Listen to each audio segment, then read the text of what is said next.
Oh, do come in. It seems we have another little puzzle on our hands, don't we? The Nutcracker's Revenge, a Miss Marple mystery, narrated by Connor from Velvet Clues. Welcome, dear listeners, to Velvet Clues. I'm Connor, and tonight I have the distinct pleasure of sharing with you a most intriguing tale from the files of that remarkable lady detective, Miss Jane Marple. Before we begin our journey into mystery, I'd like to ask you something. Do you remember the first time you suspected that something seemingly innocent held a darker truth? Perhaps it was a glance between strangers, or a gift given with too much enthusiasm. Share your experiences in the comments below. I find that the best mysteries often begin with such moments of intuition. Chapter 1. The Velvet Curtain Falls on Opening Night. The first snow of December had arrived in St. Mary Mead, with the timing of a theatrical entrance, blanketing the village in white, just as preparations for the annual Christmas ballet fundraiser reached their crescendo. Miss Jane Marple stood at her cottage window, observing the flurry of activity at the old assembly rooms across the green, where members of the Meadowbrook Academy of Dance had been rehearsing their production of the Nutcracker for the past 6 weeks. The Academy had become something of a fixture in village life since its establishment 3 years prior, bringing with it an influx of aspiring dancers, ambitious mothers, and the sort of competitive intensity that Miss Marple had come to recognise as both inspiring and potentially dangerous. Human nature, she had long observed, revealed itself most clearly when people pursued their passions, whether those passions were artistic, romantic, or financial. This particular production had generated more excitement than usual, owing largely to the presence of Celeste Hartwood, a professional ballerina of some renown who had agreed to perform the role of the Sugar Plum Fairy as a favour to the Academy's founder, Madame Olga Petrova. Miss Marple had seen Miss Hartwood briefly during her arrival in the village the previous week, a striking young woman with the distinctive bearing of someone accustomed to being admired. The afternoon light was beginning to fade when Mrs. Bantry's motorcar pulled up before Miss Marple's gate, its engine running with the characteristically uneven rhythm that suggested Mr. Bantry would soon be required to address certain mechanical concerns. Dolly Bantry emerged wrapped in furs that would have seemed excessive in a warmer climate, but were entirely appropriate for an English winter evening. "Jane, my dear," Mrs. Bantry called as she approached the front door, "you simply must come to the performance tonight. Everyone who is anyone will be there, and I have it on excellent authority that the refreshments will be quite spectacular. Madame Petrova has outdone herself with the decorations." Miss Marple welcomed her friend inside, noting the flush of excitement in Mrs. Bantry's cheeks that spoke of genuine anticipation rather than mere social obligation. "I had heard something about an elaborate Nutcracker display," she remarked, helping her friend out of her coat. Mrs. Pierce at the post office mentioned that German craftsmen were commissioned especially for the occasion. "Oh, it's far more than that," Mrs. Bantry assured her, settling into the most comfortable chair near the fire. "Mr. Thornbury, that wealthy financier from London, has sponsored the entire production. He's been quite generous to the Academy, actually. Scholarships for promising students, new costumes, the works. Some say he has a particular interest in supporting Miss Hartwood's career, though others suggest his motivations are more romantic than philanthropic." Miss Marple poured tea with the practiced efficiency of someone who had performed this ritual countless times, but her mind was already cataloguing the information Mrs. Bantry had provided. In her experience, wealthy benefactors who took sudden interest in artistic institutions often had complicated motivations, and the line between patronage and possession could be distressingly thin. "The performance is scheduled for 7 o'clock, Mrs. Bantry continued, accepting her cup with thanks. "There's to be a reception afterward in the assembly room's main hall. Madame Petrova has arranged for a rather elaborate refreshment table, with the centrepiece being this enormous antique nutcracker surrounded by bowls of sugared nuts.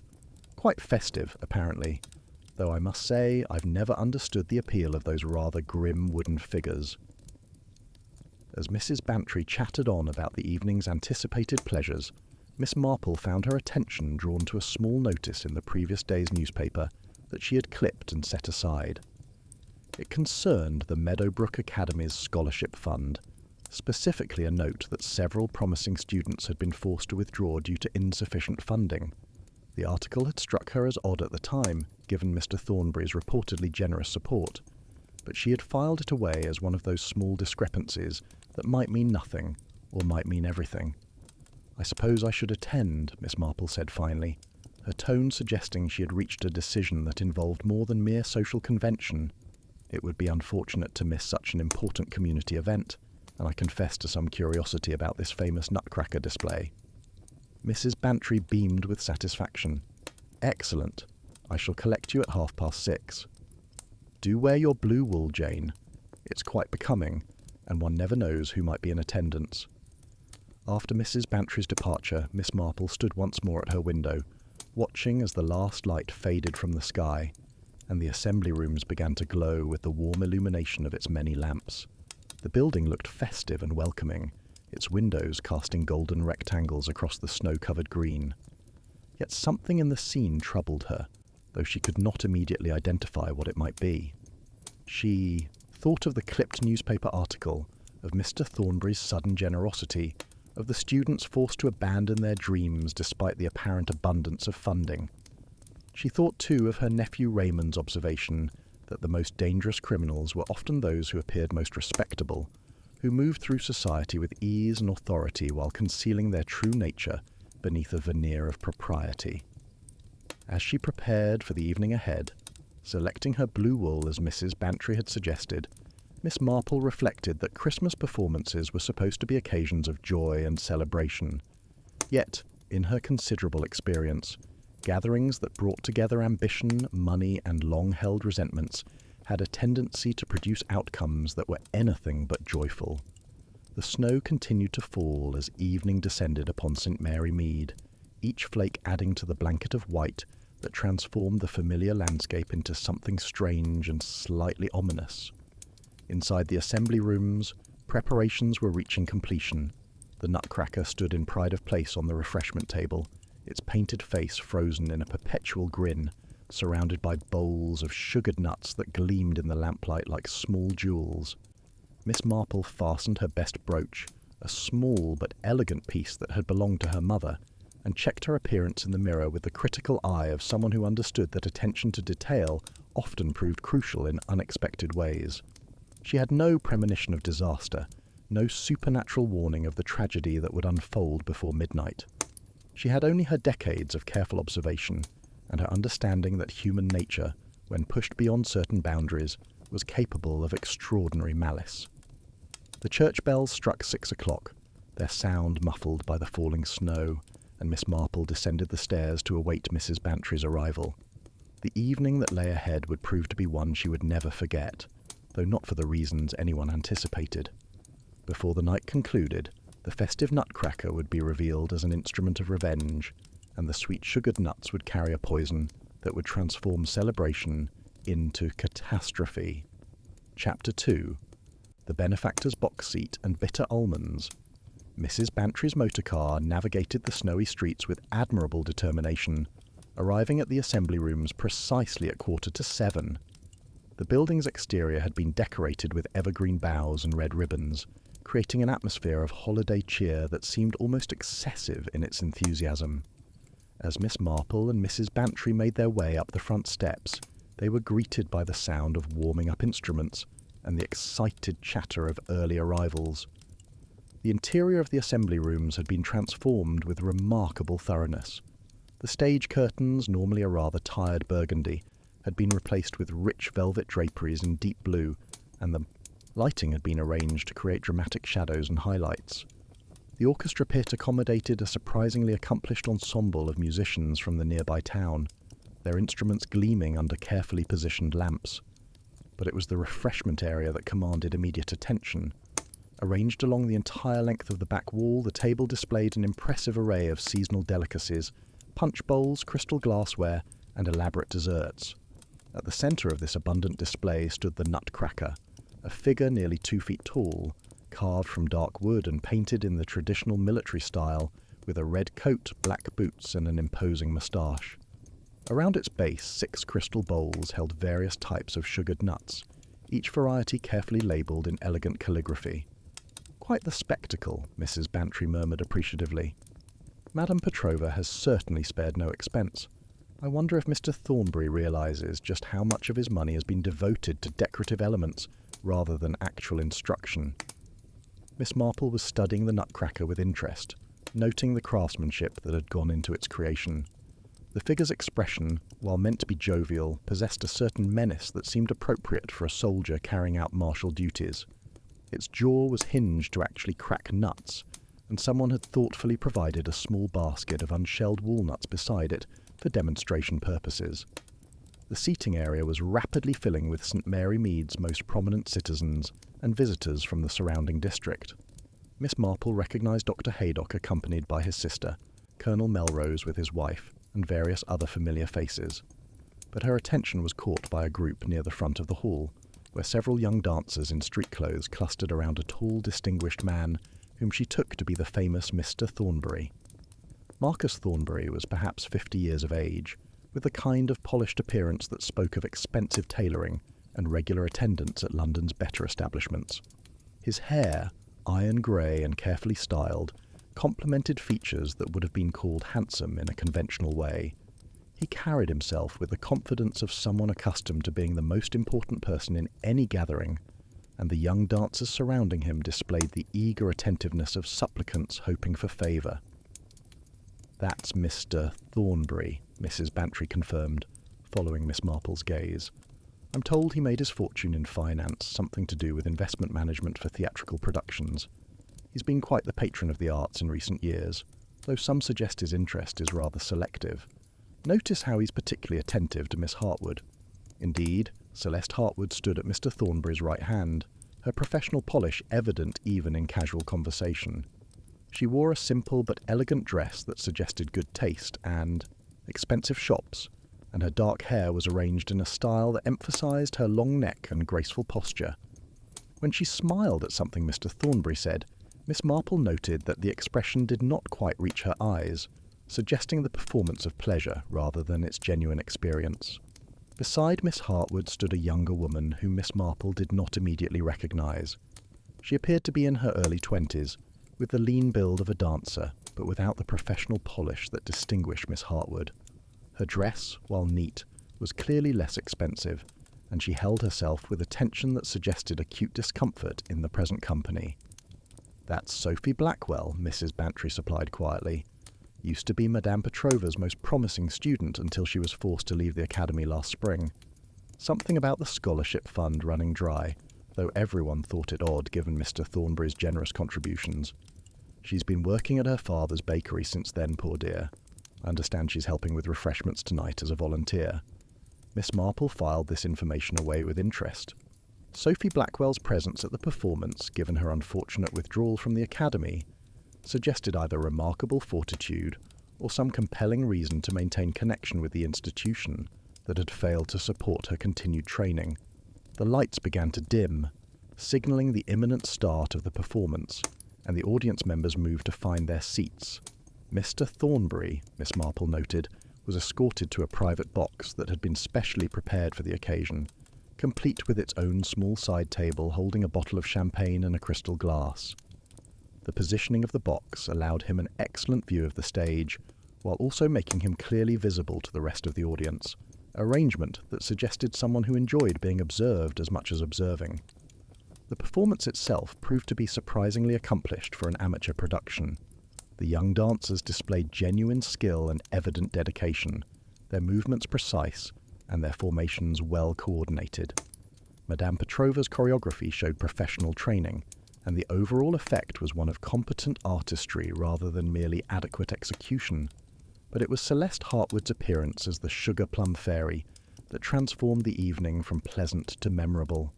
Her technical ability was immediately apparent, each movement executed with a precision that spoke of years of disciplined training. Yet it was her presence that truly commanded attention, the way she inhabited the role completely, making the character's joy and celebration seem entirely authentic rather than merely performed. Miss Marple, watching from her seat beside Mrs. Bantry, found herself dividing her attention between the stage and the audience's reaction. Mr. Thornbury leaned forward in his box, his face displaying unmistakable pride, and something else that might have been possessiveness. In the wings, visible through gaps in the curtains, Sophie Blackwell watched the performance with an expression that combined admiration and something darker, something that looked very much like longing mixed with resentment.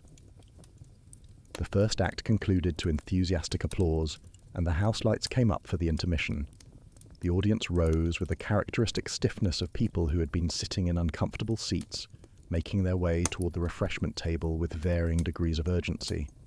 Mr. Thornbury descended from his box with the air of a monarch greeting his subjects, accepting congratulations and praise with practiced graciousness. Miss Marple and Mrs. Bantry joined the general movement toward refreshments, though Miss Marple was less interested in the punch and cakes than in observing the interactions around the Nutcracker display. Sophie Blackwell had taken up a position behind the table, serving refreshments with mechanical efficiency while avoiding eye contact with Mr. Thornbury, who had positioned himself near the Nutcracker, as though claiming ownership of both the display and the celebration it represented. The sugared nuts proved popular, with various guests helping themselves to the crystallized pecans, almonds, and walnuts. Mr. Thornbury himself seemed particularly fond of the almonds, taking several from the bowl marked as such and eating them with evident enjoyment. Miss Marple watched as he reached for another handful, noting that his fingers trembled slightly, whether from excitement, champagne, or some other cause. It was then that she observed something curious. As Mr. Thornbury lifted the almonds to his mouth, Sophie Blackwell looked up for just a moment, and her expression was one of such intense focus that it seemed entirely disproportionate to the simple act of a man eating nuts. The look lasted only a second before she turned away, but Miss Marple had seen it clearly, and it troubled her considerably. The intermission conversation flowed around them, a mixture of praise for the performance, discussion of the refreshments, and the usual social pleasantries. Miss Marple accepted a cup of punch from Mrs. Bantry, but found herself watching Mr. Thornbury with growing concern. His complexion had taken on a peculiar flush, and he seemed to be having some difficulty swallowing. "Are you quite well, Mr. Thornbury?" Madame Petrova inquired, appearing at his elbow with evident concern. "You look rather overheated. Perhaps you should sit down." "Just a moment," Mr. Thornbury managed, his voice strained. "The nuts. I think perhaps they were too heavily salted." But even as he spoke, his condition visibly worsened. His face contorted in sudden pain, and he grasped at the edge of the refreshment table for support. The crystal bowl of sugared almonds tipped and fell, scattering its contents across the polished floor with a sound like hail on glass. "Doctor," Mrs. Bantry called urgently, her voice cutting through the suddenly hushed crowd. "Dr. Haydock, Mr. Thornbury appears to be ill." Dr. Haydock pushed through the gathering with professional efficiency, reaching Mr. Thornbury just as the man's legs buckled beneath him. The doctor lowered him carefully to the floor, loosening his collar and checking his pulse with practiced movements. Miss Marple moved closer, drawn by both concern and the nagging certainty that what she was witnessing was no simple case of overindulgence. Mr. Thornbury's breathing had become laboured and irregular, his face now displaying the unmistakable signs of serious distress. His hands clutched at his throat, and his back arched in a spasm that was terrible to witness. Dr. Haydock's expression grew increasingly grave as he continued his examination. "Has he eaten or drunk anything unusual?" the doctor demanded, looking up at the circle of shocked faces surrounding them. "Just the sugared almonds," Sophie Blackwell said quietly, her voice steady despite the chaos. "He had quite a few of them." Miss Marple noted that the young woman's hands, visible where they gripped the edge of the serving table, were absolutely steady, showing none of the trembling one might expect from someone confronted with such a medical emergency. It was the steadiness of someone who had anticipated exactly this outcome, and the observation sent a cold certainty through Miss Marple's awareness. Dr. Haydock bent closer to Mr. Thornbury, and Miss Marple saw his nostrils flare as he caught a scent that made his face go pale. "Bitter almonds," he muttered, so quietly that only those nearest could hear. "Good God, I think he's been poisoned." The word poisoned seemed to echo through the assembly rooms, despite having been spoken barely above a whisper. The festive atmosphere evaporated instantly, replaced by shock and growing panic. Someone screamed, and the crowd began to back away from the collapsed man as though his condition might be contagious. Miss Marple remained where she was, her attention fixed on Sophie Blackwell, who had not moved from her position behind the refreshment table. The young woman's face showed appropriate shock and horror, but her eyes, Miss Marple noted, showed something else entirely. They showed the grim satisfaction of someone who had taken careful aim and hit their target precisely where intended. Mr. Thornbury convulsed once more, a violent spasm that made several onlookers cry out in distress, and then went terribly still. Dr. Haydock continued his efforts for another minute before slowly sitting back on his heels, his expression one of professional defeat and personal distress. "He's gone," the doctor announced quietly. "I'm very sorry, but there's nothing more to be done. Someone must telephone for Inspector Slack immediately. This is now a matter for the police." As the assembly rooms erupted into chaos, with people crying and talking over each other and someone running to make the necessary telephone call, Miss Marple stood perfectly still, her mind already working through the implications of what she had witnessed. A man had been poisoned at a Christmas performance, killed by sugared almonds that should have been a festive treat.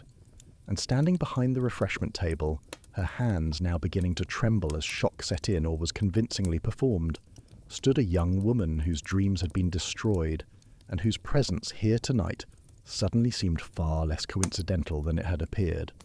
The Nutcracker continued to grin its painted grin, presiding over a scene of death rather than celebration, its hinged jaw suggesting the capacity for crushing far more than mere nuts.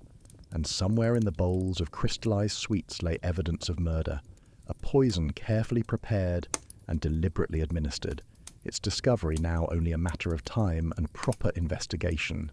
Chapter 3. The inspector arrives with questions and clipboards. The transformation of the assembly rooms from festive venue to crime scene occurred with remarkable speed once Inspector Slack arrived. The inspector himself appeared within 20 minutes of the initial telephone call, accompanied by Sergeant Lake and the local constable, their official vehicles creating a decidedly incongruous sight against the Christmas decorations that still adorned the building's exterior.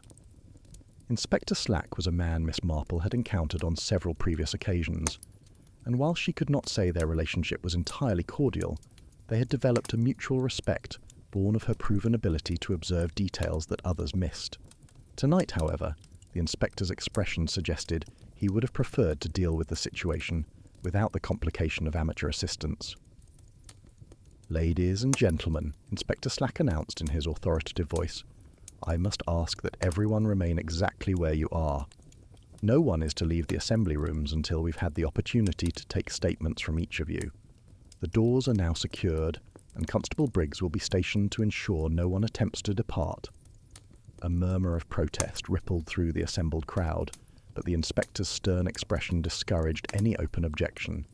Miss Marple noted that several people exchanged glances of discomfort or perhaps guilt, though whether this reflected actual knowledge of wrongdoing or simply the natural anxiety of being detained in connection with a death was impossible to determine. Dr. Haydock stepped forward to provide his professional assessment. "Inspector, I've made a preliminary examination, and I'm quite certain Mr. Thornbury died from poisoning. The specific agent appears to be strychnine, based on the characteristic symptoms, the convulsions, the muscle rigidity, and the distinctive odour of bitter almonds that I detected on his breath." Inspector Slack's expression grew even more grim. "Strychnine is a particularly nasty poison, Doctor, not something one encounters accidentally. This was deliberate murder, no question about it." Miss Marple, standing near enough to hear this exchange, found herself reflecting on what she knew about strychnine. It was a poison that had appeared in several notable cases over the years, valued by murderers for its reliability when properly administered. The symptoms Dr. Haydock had described were consistent with her own observations of Mr. Thornbury's final moments, the convulsions, the difficulty breathing, the apparent agony. Sergeant Lake had already begun the methodical process of securing the crime scene. The refreshment table was cordoned off with rope, and the scattered sugared almonds that had fallen from the upset bowl were carefully collected and placed in evidence containers. The remaining bowls of nuts were likewise secured, each one labelled and removed for later analysis. The Nutcracker itself received particular attention. Sergeant Lake examined it carefully, noting the hinged jaw mechanism and the small basket of unshelled nuts beside it. Did anyone observe Mr. Thornbury actually using this device? He inquired of the surrounding witnesses. Several people indicated they had seen him cracking nuts earlier in the evening, during the period before the performance began. Sophie Blackwell, still stationed behind the refreshment table, though now under the watchful eye of Constable Briggs, confirmed that Mr. Thornbury had been quite enthusiastic about demonstrating the Nutcracker's function to admiring guests. Miss Marple studied Sophie's demeanour carefully. The young woman had regained most of her composure, though her hands occasionally trembled when she thought no one was watching. Her responses to questions were brief but clear, and she maintained eye contact with Inspector Slack in a way that suggested either complete innocence or remarkable self-control in the face of scrutiny. "Miss Blackwell," Inspector Slack said, turning his attention fully to the young woman. "I understand you were responsible for arranging the refreshment table, is that correct?" Sophie nodded. "I volunteered to help. Yes." Madame Petrova asked if I might assist with preparations given my... She hesitated briefly, given my previous connection to the academy. "And you had access to all the items on display, including the sugared nuts?" "Of course. I arranged them myself this afternoon, brought them from my father's bakery where we prepared them yesterday. All of them came from the same batch we made for the event." Inspector Slack made careful notes, his expression revealing nothing of his thoughts. "And these nuts were in your possession from the time they were prepared until they were placed on the table?" Sophie's composure flickered for just a moment. "Yes, Inspector. They were kept in sealed containers at the bakery until I transported them here this afternoon." "Can anyone corroborate this?" "Were you alone when preparing or transporting the nuts?" "My father assisted with the preparation," Sophie replied. "As for transport, I brought them here myself in my motorcycle's sidecar. They were in my sight the entire time." Miss Marple found this answer interesting for what it revealed and what it concealed. Sophie's emphasis on the nuts being in her sight suggested an awareness that this would be a crucial question, yet it also meant she had multiple opportunities to tamper with them without witnesses. Mrs. Bantry moved closer to Miss Marple, speaking in a low voice. "The poor girl looks absolutely terrified, doesn't she? Though I suppose anyone would be frightened under such circumstances." Miss Marple nodded slowly, but her attention had been caught by something else. Near the stage entrance, partially concealed by the velvet curtains, stood Celeste Hartwood, still in her costume from the first act. The ballerina's face was pale, and she was watching the police activity with an expression that seemed to combine shock with something that might have been calculation. Inspector Slack continued his methodical questioning, moving through the crowd with Sergeant Lake documenting responses. He spoke with Madame Petrova, who confirmed that Mr. Thornbury had been the Academy's primary benefactor for the past 2 years, and that his financial support had been essential to maintaining operations. However, when pressed about the scholarship fund and why promising students like Sophie Blackwell had been forced to withdraw, Madame Petrova became notably less forthcoming. "The fund's administration is quite complex," she said vaguely. "There are many demands on limited resources, even with Mr. Thornbury's generosity." Miss Marple observed that this explanation seemed to satisfy neither the inspector nor several audience members who had overheard the exchange. The disconnect between reported generous funding and insufficient scholarship money suggested financial irregularities that might prove relevant to understanding motives for murder. The inspector's attention turned to Mr. Thornbury's personal effects, which Sergeant Lake had carefully collected from the deceased man's pockets and from his box seat. These included a wallet containing a substantial amount of cash, a gold pocket watch, various business cards, and a small leather notebook that Inspector Slack examined with particular interest. "What's this, then?" the inspector murmured, flipping through pages filled with neat handwriting. "Appears to be some sort of ledger, entries going back several months. Names, dates, amounts, quite detailed." Miss Marple wished she could examine the notebook herself, but Inspector Slack was not in the habit of sharing evidence with amateur detectives, however useful their previous assistance had proven. She would have to rely on whatever information emerged through official questioning or her own discreet inquiries. It was nearly 11 o'clock when Inspector Slack finally announced that initial statements had been collected and people could be released to return home, with the understanding that further questioning would be required in the coming days. The relief among the assembled crowd was palpable, though tempered by the sobering reality of what had occurred. As people began to file out into the cold night, Miss Marple noticed Sophie Blackwell attempting to leave quietly through a side entrance. The young woman was stopped by Constable Briggs, who directed her back toward Inspector Slack. "Miss Blackwell, I'll need you to remain available for additional questioning," the inspector said firmly. "Given your role in preparing and serving the refreshments, you'll understand that we have particular interest in your activities this evening." Sophie's face went pale, but she nodded her understanding. "Of course, Inspector. I'll be at my father's bakery if you need me." "See that you are," Slack replied, "and that you don't contemplate any sudden departures from St. Mary Mead." As Miss Marple and Mrs. Bantry made their way to the latter's motor car, they passed close enough to Celeste Hartwood to overhear a fragment of conversation between the ballerina and a young man Miss Marple did not recognise. "This changes everything," Celeste was saying in a low, urgent voice. "The contracts, the arrangements, all of it will have to be reconsidered now." The young man's response was too quiet to hear, but his body language suggested agitation and perhaps fear.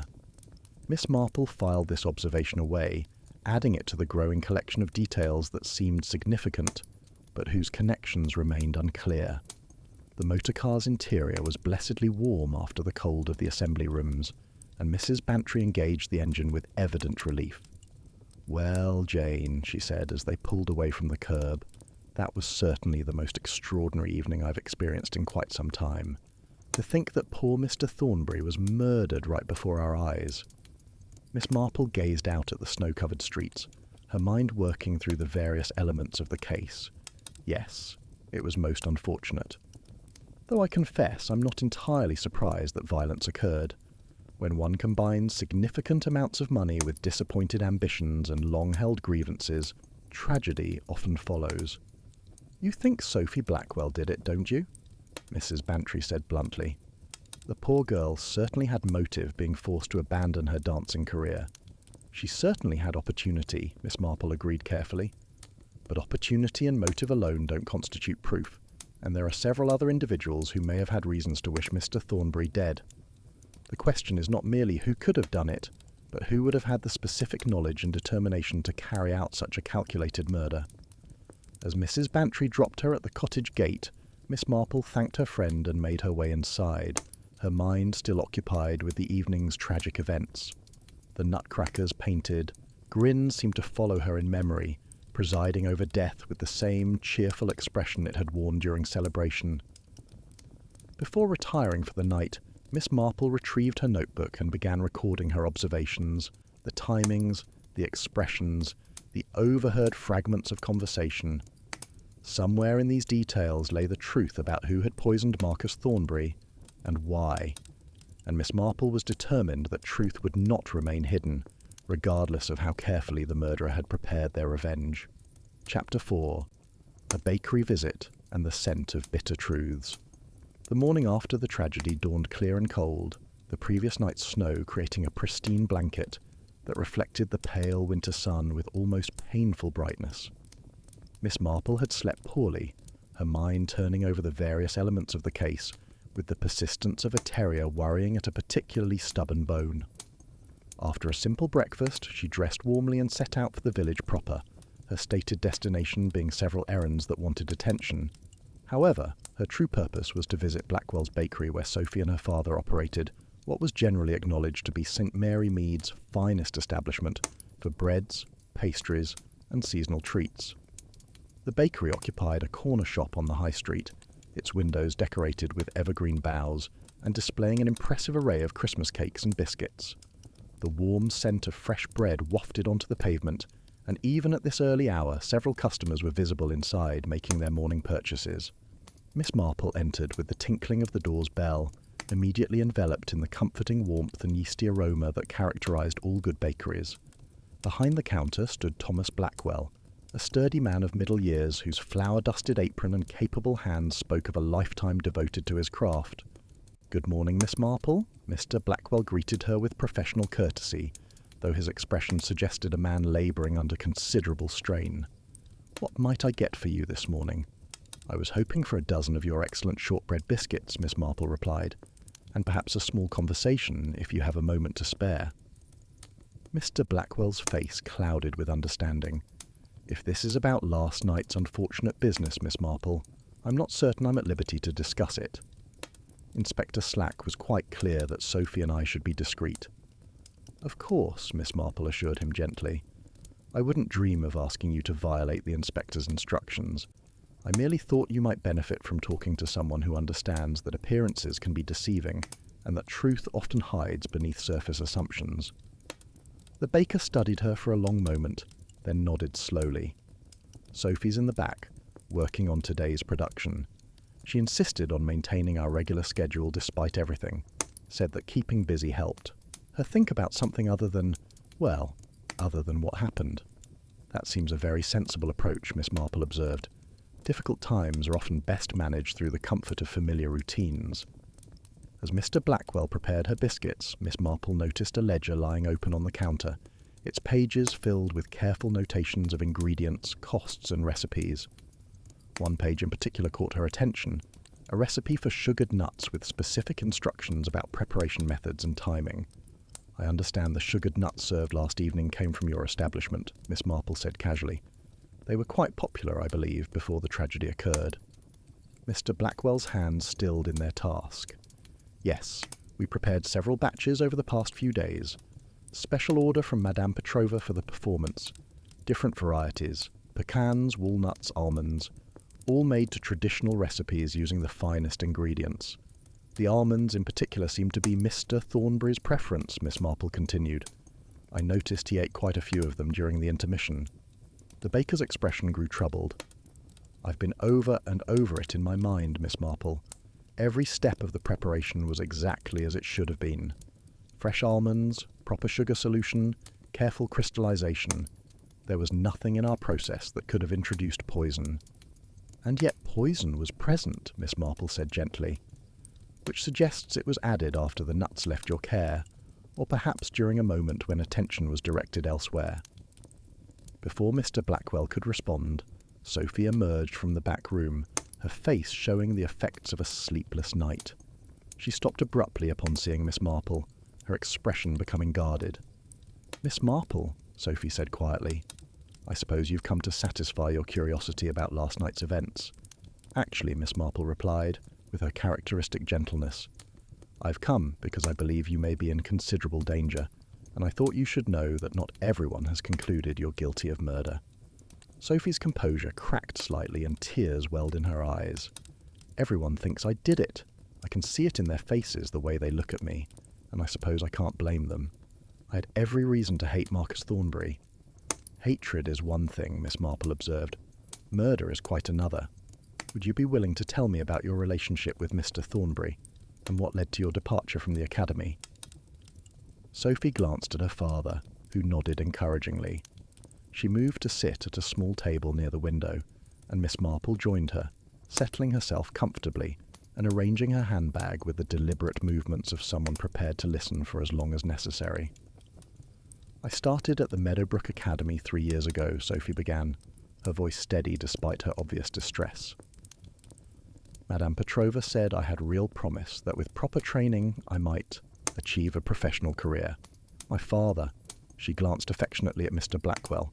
He worked extra hours to afford the fees, even though money was tight after my mother passed. The first year went well, Sophie continued. I progressed quickly, was given increasingly challenging roles in the Academy's performances. Then Mr. Thornbury appeared, offering to establish a scholarship fund that would support promising students. Madame Petrova was thrilled, said it would transform the Academy's ability to nurture talent. But the scholarships didn't materialize as promised, Miss Marple prompted gently. Oh, they materialized, Sophie said bitterly. But only for certain students. Students that Mr. Thornbury personally selected. And his selection criteria had more to do with personal appeal than with actual dancing ability. I see, Miss Marple said quietly, understanding immediately what Sophie was implying. And you declined to provide the sort of personal appeal he was seeking? Sophie's face flushed with anger and remembered humiliation. He made his expectations quite clear during a private meeting in his London office. Said that scholarship recipients needed to understand the importance of maintaining good relations with benefactors, that successful dancers knew how to be, accommodating to those who supported their careers. And when you refused his advances, Miss Marple said, the scholarship funding for you suddenly became unavailable. Exactly, Sophie confirmed. Madame Petrova claimed there had been unexpected expenses, that the fund was temporarily depleted. But I knew the truth. I'd been punished for refusing to sell myself for the sake of my dancing career. That must have been extraordinarily painful, Miss Marple observed, to have your dreams destroyed by one man's vindictiveness and another woman's complicity. Complicity? Sophie looked surprised by the characterization. Madame Petrova could have challenged Mr. Thornbury's decision, Miss Marple pointed out. She could have found alternative funding, or at least been honest about the reasons for your dismissal. Instead, she chose to protect her benefactor and her institution at the expense of your future. Sophie nodded slowly. I never thought of it quite that way, but you're right. She sacrificed me to keep Mr. Thornbury's money flowing, and now everyone assumes I poisoned him in revenge. Did you? Miss Marple asked bluntly. Sophie met her gaze directly. No, Miss Marple, I did not. I won't pretend I wasn't glad to see him suffer, horrible as that sounds. But I didn't poison those almonds, and I don't know who did. Miss Marple believed her. Years of observing human nature had given her a reliable instinct for truth versus deception, and Sophie's denial carried the ring of genuine honesty, which meant the real murderer remained at large, and Sophie was serving as a convenient scapegoat. Tell me about yesterday afternoon, Miss Marple said. When did you arrive at the assembly rooms? With the refreshments? Who had access to them before the performance? Sophie thought carefully. I arrived at 3 o'clock with all the containers. The sugared nuts were in sealed tins, 6 varieties as ordered. I arranged them in the crystal bowls on the refreshment table around 4 o'clock, then left to help with costume preparations backstage.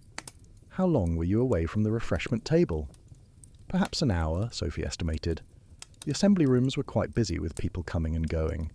Madame Petrova, several of the senior students, Mr. Thornbury himself, Celeste Hartwood. Dozens of people had access to that table during the time I was elsewhere. And the seals on the tins when you opened them, were they intact? Sophie frowned, clearly trying to remember. Yes, I believe so. Though I wasn't paying particular attention at the time, I was focused on making the display look attractive. This was a crucial detail, Miss Marple realized. If the tins had been sealed when Sophie opened them, the poison must have been added after the nuts were placed in the crystal bowls, which meant the murderer had acted during that busy hour when attention was directed toward other preparations. Mr. Blackwell, who had been listening quietly while serving other customers, joined them at the table. Miss Marple, do you truly believe Sophie is innocent?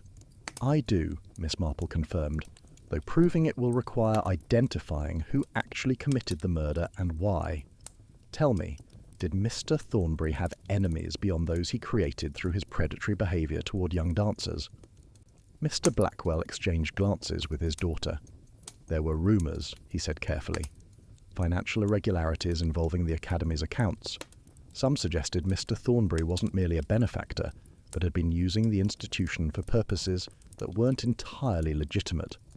What sort of purposes? Miss Marple inquired with interest. Money laundering, perhaps, Mr. Blackwell suggested, using the Academy's various accounts and transactions to obscure the origins of funds that came from less respectable sources. I heard whispers at the bank, the sort of talk that gets mentioned quietly among those who handle financial matters. This was a significant revelation, Miss Marple reflected. If Mr. Thornbury had been involved in criminal financial activities, the list of people who might have wished him dead extended far beyond disappointed dancers and their families. Was Madame Petrova aware of these activities? Miss Marple asked. That I couldn't say, Mr. Blackwell admitted, though it's hard to imagine she wouldn't have noticed irregularities if they were occurring on a substantial scale.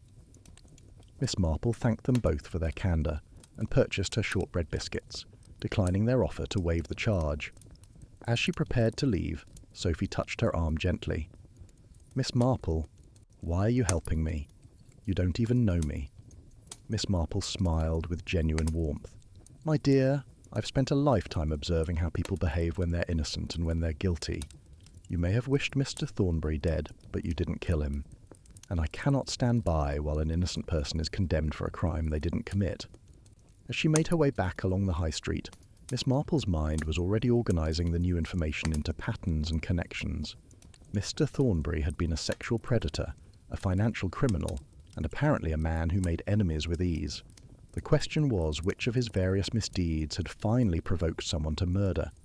The Nutcracker at the assembly rooms had been an instrument of death, but it had also been a symbol, a festive figure associated with protection and the cracking of hard shells. Miss Marple wondered if the murderer had appreciated the symbolism, using a Christmas decoration to exact revenge that had perhaps been planned for months. She had promised Sophie her help, and Miss Marple did not make promises lightly. Whatever it took, she would uncover the truth about who had poisoned Marcus Thornbury, and in doing so, she suspected she would reveal secrets that several people had worked very hard to keep hidden. Chapter 5. The ledger holds more than names and numbers. Inspector Slack's office at the local police station was not a place Miss Marple visited frequently, but when she did, she always found it revealing of the man's character. The space was meticulously organised, files arranged with military precision, and a large map of the district adorned one wall with various pins marking locations of past incidents. It was the office of someone who valued order and systematic approaches to problems. The inspector himself looked up from his desk as Miss Marple was shown in by Constable Briggs, his expression suggesting he had been expecting this visit, but had hoped it might be delayed for at least another day or two. "Miss Marple," he said, with the careful courtesy of someone addressing a force of nature, "I suppose you've come to share your theories about last night's murder." "Actually, Inspector," Miss Marple replied, settling herself in the visitor's chair with practised ease, "I've come to request information about the leather notebook that was found among Mr. Thornbury's effects. I believe it may contain evidence crucial to understanding not only who killed him, but why." Inspector Slack leaned back in his chair, studying her with the expression of someone engaged in a familiar but never entirely comfortable dance. "And what makes you think I'm inclined to share evidence from an active murder investigation with a civilian, however observant?" "Because," Miss Marple said gently, "you're already concerned that your primary suspect may be innocent, and you're hoping I might provide insights that will either confirm or challenge your working theory." The inspector's eyebrows rose slightly, but he didn't dispute her assessment. "Sophie Blackwell had motive and opportunity," he said flatly. "She prepared and served the poisoned nuts. The evidence points quite clearly in her direction. The evidence points to someone who had access to the nuts after they were placed in the crystal bowls," Miss Marple corrected, "which includes dozens of people who were present at the assembly rooms during that crucial hour. Have you analysed the contents of all 6 bowls, or only the almonds?" Inspector Slack's pause was telling. "The laboratory has confirmed that only the almond bowl contained strychnine," he admitted. "The other varieties were entirely safe, which suggests the poisoner knew exactly which nuts Mr. Thornbury preferred. Or," Miss Marple suggested, "it suggests that poisoning all the varieties would have been too risky, potentially harming innocent people before Mr. Thornbury could be targeted. The selectivity indicates someone with access to information about his preferences and the moral calculus to avoid collateral damage." The inspector considered this point, then reached into his desk drawer and withdrew the leather notebook Miss Marple had inquired about. "Against my better judgment," he said, "I'm going to let you examine this. But anything you observe goes no further than this office until I say otherwise." Miss Marple accepted the notebook with thanks, opening it carefully to examine its contents. The entries spanned approximately 18 months and appeared to be a meticulous record of financial transactions, though the notation system used was obviously designed to obscure the true nature of the accounts. Each entry consisted of a date, a set of initials, and 2 amounts, one in pounds sterling, the other in what appeared to be foreign currency.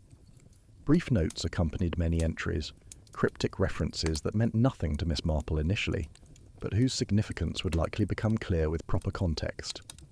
"CH, £1,500, $3,000, she read aloud from one entry dated 3 months prior.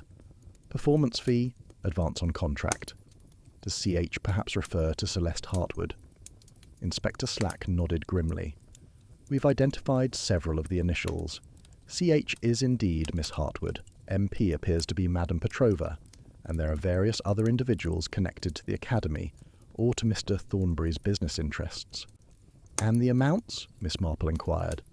Are they consistent with legitimate business transactions?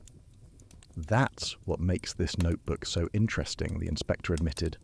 Some entries seem perfectly normal, payments for performances, contributions to the Academy. But others? He tapped one particular page with his finger. Others suggest transactions that no legitimate business would structure in quite this way.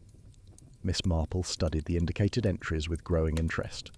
They showed a pattern of money moving in complex loops, funds paid to one account and then transferred through several intermediaries before arriving at destinations that were never explicitly identified. It was the sort of financial architecture that suggested deliberate obscurity. Money laundering, Miss Marple said quietly. Mr. Thornbury was using the Academy as a front for cleaning funds from illicit sources. So, our financial consultants believe, Inspector Slack confirmed. The question is whether anyone at the Academy was aware of what was happening, and whether that knowledge might have provided a motive for murder. Miss Marple continued paging through the notebook, noting several entries that struck her as particularly significant. One series of transactions involved substantial sums being paid to MP, Madame Petrova, with notes suggesting these were for operational expenses. Yet the amounts seemed far larger than any reasonable assessment of the Academy's actual costs would justify. Madame Petrova was either complicit in the money laundering, Miss Marple observed, or she was being paid to look the other way. Either possibility suggests she had considerable knowledge of Mr. Thornbury's criminal activities. There's more, Inspector Slack said, taking the notebook and turning to a page near the end. Look at this entry from last week. The entry read SB, £500, scholarship restoration, conditional on cooperation. Miss Marple felt a cold certainty settle over her as she recognised Sophie Blackwell's initials. He was trying to buy her silence, she said flatly, or perhaps he was attempting to lure her back into a compromising situation. We questioned Miss Blackwell about this entry, the inspector said. She claims to have no knowledge of any such offer, says Mr. Thornbury never contacted her about restoring her scholarship. Because the entry wasn't about actually providing funding, Miss Marple realised, it was documentation intended to suggest a financial relationship that could be misinterpreted if Sophie were later accused of wrongdoing. Mr. Thornbury was creating a paper trail that would implicate her in his activities, whether she participated or not. Inspector Slack's expression grew thoughtful. That's a remarkably cynical interpretation, Miss Marple, but consistent with everything else we know about Mr. Thornbury's character, she replied. He was a man who created leverage over people, who documented relationships in ways that served his interests regardless of truth. This notebook isn't merely a financial record, Inspector. It's a weapon he used to control those around him. The implications of this realization were profound. If Mr. Thornbury had been building false evidence against multiple people, any number of individuals might have discovered his intentions and decided that murder was preferable to being ensnared in his schemes. Miss Marple turned to another section of the notebook, where entries became more fragmented, and the handwriting suggested they had been made under stress. Here she found references that clearly pertained to threats and blackmail. EM demands additional payment. Cease or expose, one entry read. This cannot continue. Situation becoming untenable. Was the entry dated just 3 days before the murder? Who is EM? Miss Marple inquired. We haven't identified that individual yet, Inspector Slack admitted. None of the obvious suspects at the Academy have those initials, and Mr. Thornbury's business associates in London are proving difficult to interview. Several have suddenly become unavailable or claim no detailed knowledge of his activities. Miss Marple pondered this mystery, adding it to the growing list of unknowns that needed resolution. The notebook clearly represented only part of the picture, a fragment of truth that needed to be connected to other fragments before the complete image would emerge. Inspector, she said carefully, have you considered that Mr. Thornbury might have been killed not by someone seeking revenge for personal wrongs, but by someone trying to prevent exposure of criminal activities? If his financial schemes were unraveling, his partners might have decided he represented an unacceptable risk. That's certainly possible, Slack agreed, though it doesn't explain the specific method of murder, the poisoned almonds at a public performance. That suggests someone with personal animosity rather than merely professional concern about exposure. Unless, Miss Marple suggested, the theatrical nature of the murder was intended to direct suspicion toward obvious suspects like Sophie Blackwell, while the real killer remained hidden in plain sight. Inspector Slack drummed his fingers on the desk. A gesture Miss Marple had learned indicated he was grappling with uncomfortable possibilities. "You're suggesting we've been looking at this backwards, that Sophie Blackwell and others with obvious motives are being used as cover for someone whose real motive is buried in these financial complications." "I'm suggesting," Miss Marple said gently, "that nothing about this case is as straightforward as it initially appeared, and that the real murderer is someone who understood exactly how to exploit our assumptions and expectations." As she prepared to leave the inspector's office, Miss Marple paused to make one more observation. The notebook mentions a meeting scheduled for the day after the murder. MP.CH. Discuss contract revisions and future arrangements. If Mr. Thornbury kept that appointment schedule, there may be others who knew they were about to be confronted about the financial irregularities. "I'll look into it," Inspector Slack promised. "Though I warn you, Miss Marple, if you uncover any additional evidence, you're to bring it directly to me, rather than attempting to confront potential murderers yourself." Miss Marple smiled with gentle irony. "My dear Inspector, I have no intention of confronting anyone. I merely wish to understand the truth. What you choose to do with that truth is, of course, entirely your prerogative." As she made her way home through the cold winter afternoon, Miss Marple reflected that the case was becoming more complex with each new piece of information. Mr. Thornbury had been a man with multiple secrets, multiple victims, and ultimately multiple people who might have wished him dead. The challenge would be identifying which of those people had possessed not merely the motive and opportunity to commit murder, but also the specific knowledge and determination to carry it out in such a calculated manner. The poisoned almonds had not been a crime of passion but of careful planning, and that suggested a killer who had thought through every detail of their revenge. The Nutcracker at the assembly rooms had witnessed the murder, its painted smile unchanging as death unfolded before it. But unlike the wooden figure, Miss Marple intended to speak, to reveal what she was coming to understand about the night's terrible events. Chapter 6. Celeste confesses to contracts and coercion.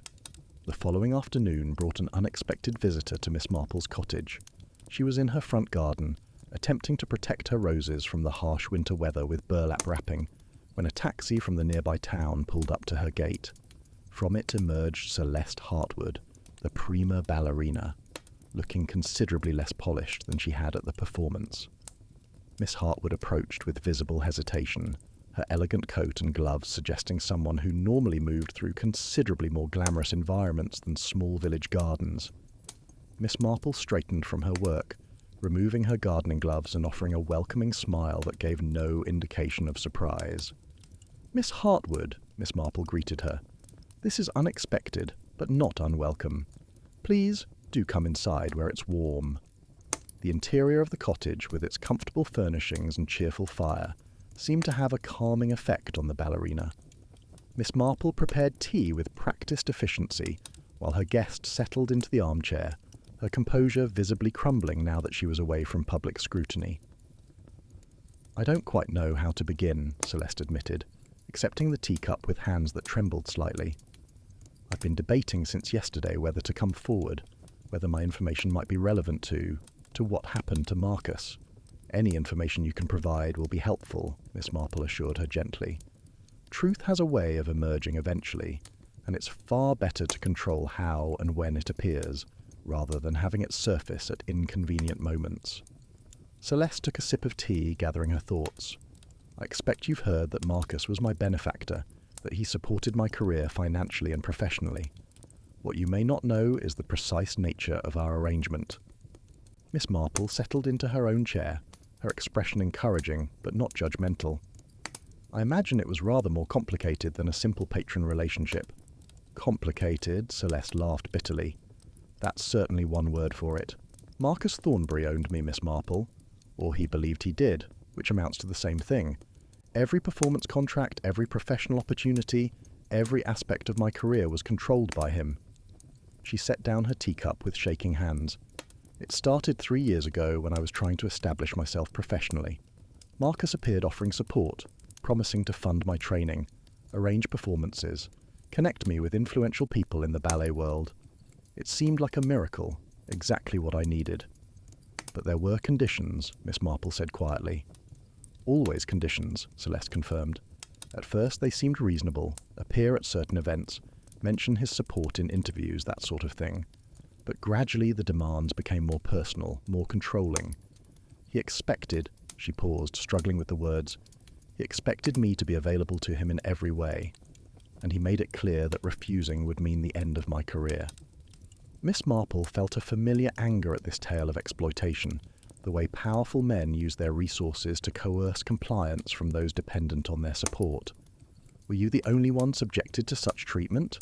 No, Celeste said firmly. Marcus had his fingers in many aspects of the performing arts world. He specialized in identifying talented young people who needed financial support and then creating situations where they became dependent on him. The Meadowbrook Academy was just one of his operations. Miss Marple considered this information carefully.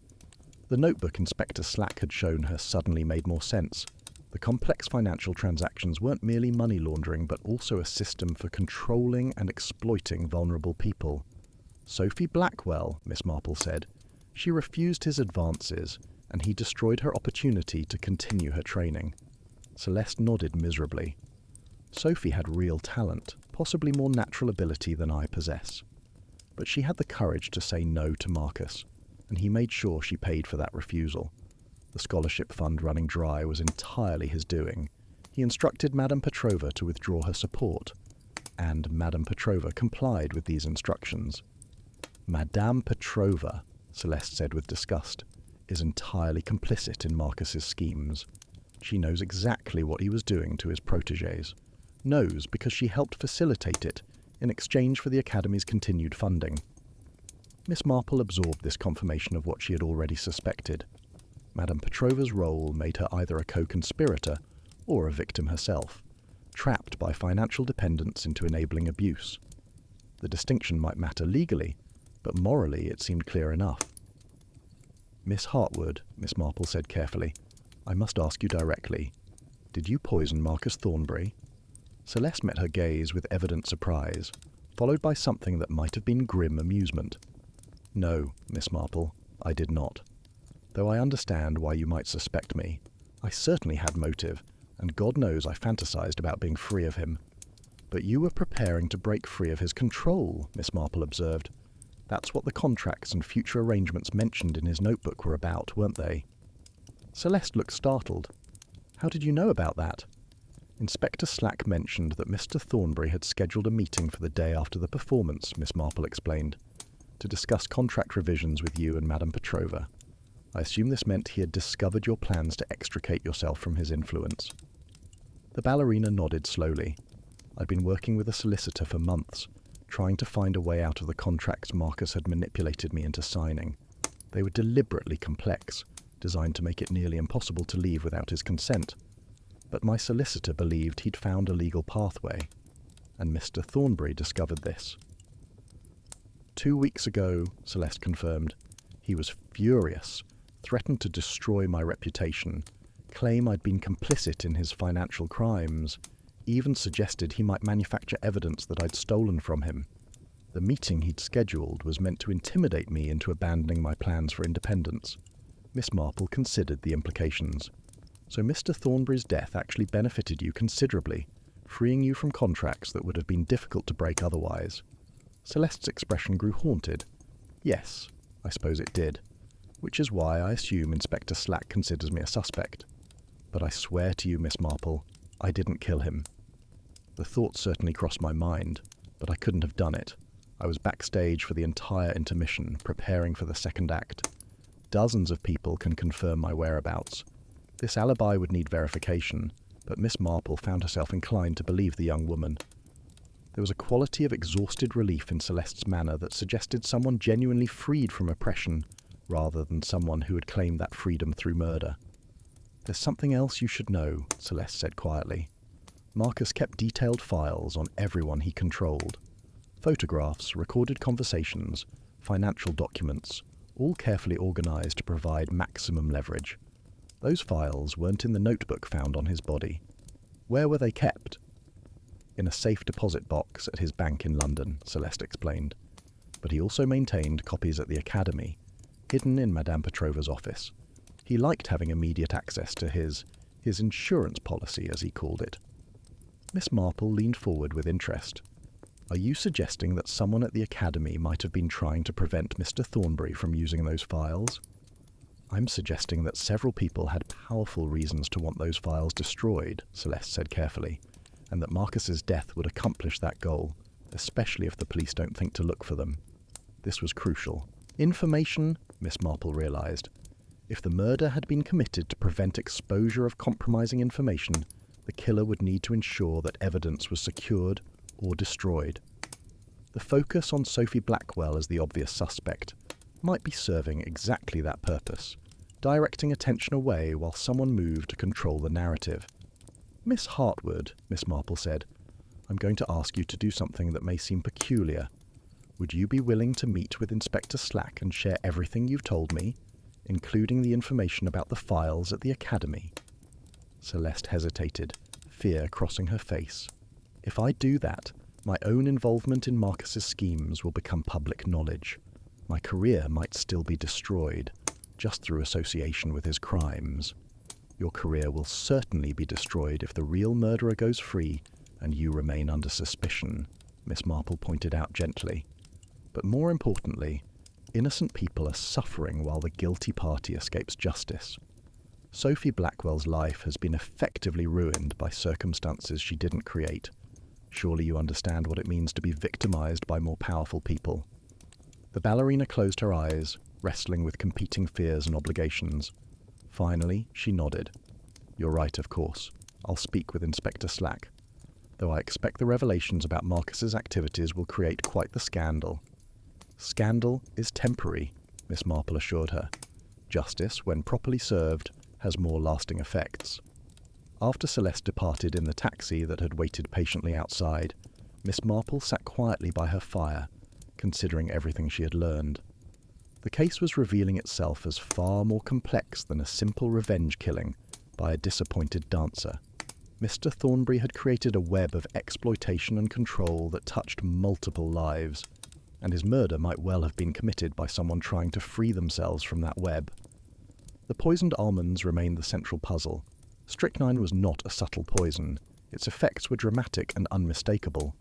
Yet it had been administered in a public setting where dozens of people were present, which suggested either remarkable boldness or a carefully constructed plan to ensure the murderer's actions went unobserved. Miss Marple reflected on the various people who had been present at the assembly rooms during that crucial hour when the nuts were accessible. Sophie Blackwell, certainly, but also Madame Petrova, Celeste Hartwood, despite her alibi for the intermission itself, various Academy students, and presumably other individuals whose presence had not yet been fully accounted for. Someone among that group had possessed both the knowledge to acquire and prepare strychnine and the determination to use it. Someone had watched Marcus Thornbury die, knowing they had caused that death, and had remained composed enough to avoid detection. The Nutcracker itself nagged at Missy, Marple's thoughts. Why had the murderer chosen that particular method and setting? The symbolism seemed almost too obvious, using a Christmas decoration associated with a ballet performance to kill a ballet company's benefactor. Was it chance, or had the killer deliberately chosen theatrical staging for their crime? As evening settled over St. Mary Mead, Miss Marple made careful notes of everything Celeste had revealed, organising the information into categories that might prove relevant to Inspector Slack's investigation. Tomorrow, she would ensure this information reached official hands, but tonight she would think through all the implications of what she had learned.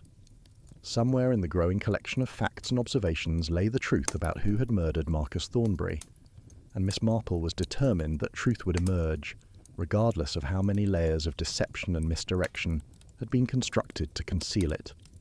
Chapter 7. The Academy's Secrets Hidden in Plain Sight. The Meadowbrook Academy of Dance occupied a converted Victorian warehouse on the outskirts of St. Mary Mead. its large windows and high ceilings making it ideal for dance instruction despite its humble industrial origins. Miss Marple approached the building the following morning with Mrs. Bantry in reluctant attendance, having convinced her friend that a social call inquiring about the Academy's plans moving forward would be entirely natural given recent events. Madame Olga Petrova received them in her office, a space that managed to be both cluttered and organised, with photographs of past performances covering the walls and stacks of correspondence arranged on every available surface. The Academy's founder was a woman in her late 50s, with the distinctive posture and bearing of someone who had spent their youth in serious dance training. Mrs. Bantry, Miss Marple, Madame Petrova greeted them with professional warmth that didn't quite reach her eyes. "How kind of you to call. These past days have been extraordinarily difficult for all of us at the Academy." "I can only imagine," Mrs. Bantry commiserated, settling into the visitor's chair that creaked ominously under her weight. "Such a tragedy, and at what should have been a triumphant evening for your students." While Mrs. Bantry engaged Madame Petrova in the sort of sympathetic conversation that required little actual attention, Miss Marple allowed her gaze to wander around the office, noting details that might prove significant. The filing cabinet in the corner appeared new and notably substantial, the sort with reinforced locking mechanisms that suggested security was a priority.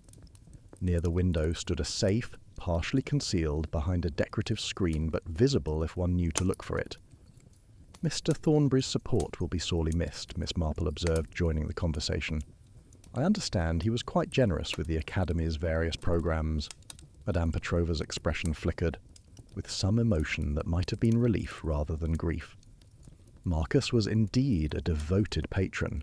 His vision for the Academy helped shape what we've become. The scholarship fund in particular benefited from his attention, Miss Marple continued, though I understand there were some recent difficulties with funding availability. A slight tension entered Madame Petrova's shoulders. "All arts organisations face financial challenges, Miss Marple. Managing resources while maintaining quality instruction requires difficult choices, such as requiring Sophie Blackwell to withdraw despite her evident talent," Miss Marple said gently. "That must have been a particularly painful decision for everyone involved." Madame Petrova's face hardened. Sophie's situation was unfortunate but unavoidable. We simply didn't have the resources to continue her scholarship. "Even though Mr. Thornbury's contributions were substantial?" Miss Marple pressed. The amounts mentioned in news reports suggested quite generous support. The Academy's founder rose abruptly, moving to stand by the window with her back to her visitors. "Mr. Thornbury's support came with certain expectations and conditions. Not all funding could be allocated according to purely artistic considerations." Mrs. Bantry glanced at Miss Marple with raised eyebrows, clearly sensing the tension that had entered the conversation. Madame Petrova seemed to be struggling with some internal conflict, torn between maintaining the official narrative and acknowledging truths she had long suppressed. "Madame Petrova," Miss Marple said quietly, "I believe you know exactly why Sophie Blackwell was forced to leave the Academy. Just as I believe you know that Mr. Thornbury's relationship with your students extended far beyond appropriate patronage." The woman at the window remained silent for a long moment. When she finally spoke, her voice was barely audible. "You don't understand the position I was in. Without Marcus's funding, the Academy would have closed. Everything I'd built over 15 years would have been lost. So you sacrificed your students' welfare to preserve the institution," Miss Marple observed. "Is that how you've rationalised your complicity?" Madame Petrova turned sharply, her face flushed with anger and shame. "I protected as many as I could. When Marcus showed interest in a student, I tried to warn them, to help them understand what they were facing. Some listened, some, like Sophie, refused to accommodate his expectations. And you punished those who refused by withdrawing their scholarships," Mrs. Bantry said, unable to contain her disapproval. "You made them complicit in their own exploitation or destroyed their dreams." The dance instructor sank back into her chair, the fight seeming to drain out of her. "I'm not proud of what I did. But you must understand, Marcus held all the power. He could destroy the Academy with a word, ruin me professionally, expose certain irregularities in our financial arrangements that would have brought criminal charges. What sort of irregularities? Miss Marple inquired with sharpened interest. Madame Petrova laughed bitterly. Money laundering, mostly. Marcus used the academy to move funds through various accounts, disguising illegal earnings as legitimate business transactions. I was aware of it, signed the documents he provided, allowed my name to be attached to accounts I never actually controlled. You could have reported him to the authorities, Miss Marple pointed out, and been charged as his accomplice. Madame Petrova shook her head. Marcus was very clever about ensuring I was implicated in everything he did. If he went down, I went down with him. It was perfect insurance against my cooperation with any investigation. This confession aligned precisely with what Celeste Hartwood had described, a systematic operation of exploitation backed by carefully constructed leverage. Mr. Thornbury had created a situation where his victims became accomplices, unable to seek help without incriminating themselves. Madame Petrova, Miss Marple said carefully, there's something I need to understand. On the night of the performance, during that hour before the ballet began, where were you? Who had access to your office? The dance instructor looked puzzled by the question. I was everywhere and nowhere, supervising final preparations, checking costumes, dealing with the usual pre-performance crises. My office was locked as always. Why do you ask? Because, Miss Marple explained, there are files that Mr. Thornbury kept here. Files containing compromising information about the people he controlled. Someone might have wanted access to those files badly enough to commit murder. Madame Petrova's face went pale. How did you? She stopped, realizing the implications of her response. Yes, there are files. Marcus kept them in my safe, said it was convenient for when he needed to reference certain details.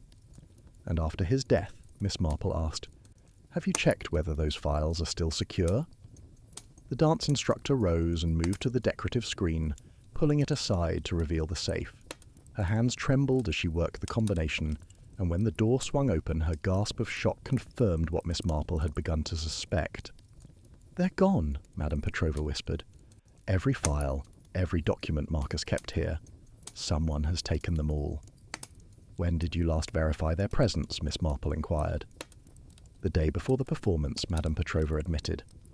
Marcus had come by to review something, and I saw him place the files back in the safe. They were definitely here then. So between the afternoon before the performance and this morning, someone accessed your safe and removed all of Mr. Thornbury's compromising files. Miss Marple's mind was already working through the implications. Who knew the combination to this safe besides yourself and Mr. Thornbury? Madame Petrova thought carefully. No one should have known it. I set the combination myself when the safe was installed. Marcus had his own copy of the numbers, but I never shared them with anyone else. Yet someone clearly gained access, Mrs. Bantry observed, which suggests either they forced the safe or they had knowledge of the combination through other means. Miss Marple examined the safe's mechanism carefully. There were no obvious signs of forced entry, no scratches or damage to suggest someone had broken in through crude methods. This had been accomplished with either the correct combination or very sophisticated lock-picking skills. Madame Petrova, Miss Marple said, I need you to think very carefully about the past few weeks. Did anyone show unusual interest in your office? Did you notice anything out of place? Any signs that someone might have been attempting to learn the safe's combination? The dance instructor sank into her chair, her mind clearly racing through memories and observations. There was one thing, she said slowly. About a week before the performance, I found my desk drawer open when I was certain I'd locked it. Nothing seemed to be missing, and I assumed I'd simply forgotten to secure it properly. What was in that drawer? Miss Marple asked. Business papers, correspondence? Her voice trailed off. And a small notebook where I'd written various important numbers and codes, including, she admitted reluctantly, the safe combination. I know it was foolish to write it down, but the sequence was complex and I feared forgetting it. So someone accessed that notebook, copied the combination, and then waited for the appropriate moment to remove the files. Miss Marple nodded, the pattern becoming clearer. The theft and the murder were almost certainly connected, executed by someone who understood that Mr. Thornbury's death would create confusion during which the files' disappearance might go unnoticed. But who would have known about the files' existence and their location? Mrs. Bantry wondered aloud. Anyone who had been documented in them, Miss Marple suggested. Anyone who understood that their freedom or their future depended on preventing that information from being used against them. Madame Petrova's face crumpled. "You're saying one of my students, one of the people I was supposed to protect, murdered Marcus and stole those files?" "I'm saying," Miss Marple corrected gently, "that someone who had been victimized by Mr. Thornbury took action to ensure they would never be victimized again. Whether that someone was a student, a colleague, or someone else entirely remains to be determined." As they prepared to leave, Miss Marple paused to ask one more question. "Madame Petrova, the notebook where you recorded the safe combination, is it still in your desk drawer?" The dance instructor checked and nodded. "Yes, it's here. Untouched as far as I can tell." Miss Marple examined the notebook carefully, noting its contents. Besides the safe combination, it contained various administrative details, account numbers, and personal reminders. Someone who had accessed this notebook would have gained comprehensive knowledge of the Academy's operations and Madame Petrova's various responsibilities. One entry in particular caught her attention, a notation about a bank deposit box in London with a number sequence that likely represented the access code. This must be where Mr. Thornbury kept his primary files, the originals of documents he'd copied to Madame Petrova's safe for convenient reference. "Did Mr. Thornbury ever mention what he kept in his bank deposit box?" Miss Marple inquired. Madame Petrova shuddered. "Everything," he said. "Every piece of evidence he'd collected about his business associates, his protégés, anyone who might potentially cause problems for him. He claimed it was his insurance policy, that if anything happened to him, the contents of that box would be released to authorities and the press. Yet someone still killed him," Miss Marple observed, "which suggests either they didn't believe his threat, or they had a plan to neutralize it." As they departed from the academy, Mrs. Bantry turned to Miss Marple with evident concern. "Jane, this is all becoming rather dangerous. Someone who would commit murder to secure those files wouldn't hesitate to harm anyone they perceived as a threat." Miss Marple nodded thoughtfully. "Which is why we must move quickly to identify the killer before they realize we're close to the truth. The disappearance of those files gives us a significant clue, Mrs. Bantry. The murderer needed access to Madame Petrova's office and knowledge of where the files were kept. That considerably narrows our list of suspects." The winter afternoon was drawing to a close as they made their way back through the village, and Miss Marple's mind was organizing the various pieces of evidence into patterns that were beginning to suggest a coherent narrative. The poisoning at the assembly rooms, the stolen files, the complex web of exploitation and blackmail, all these elements were connected in ways that pointed toward a specific individual. But identifying the killer required more than suspicion. It required evidence that would satisfy Inspector Slack's need for proof and stand up to legal scrutiny. And it required understanding not just who had committed the murder, but how they had managed to poison the almonds without being observed by dozens of potential witnesses. The Nutcracker still held its secrets, grinning its painted grin while concealing truths about that fatal evening.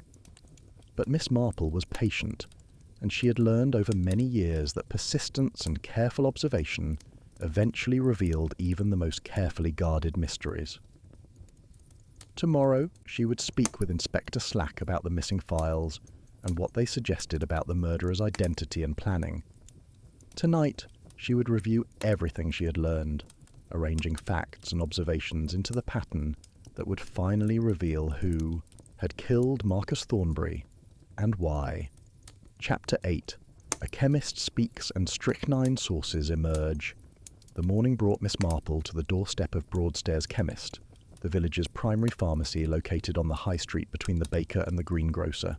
The establishment was run by Mr. Herbert Broadstairs, a methodical man in his 60s whose knowledge of pharmaceuticals and poisons was exceeded only by his discretion about his customers' private health matters.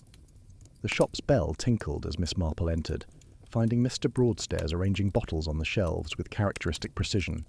He turned at the sound, his expression shifting from professional welcome to something more guarded when he recognized his visitor.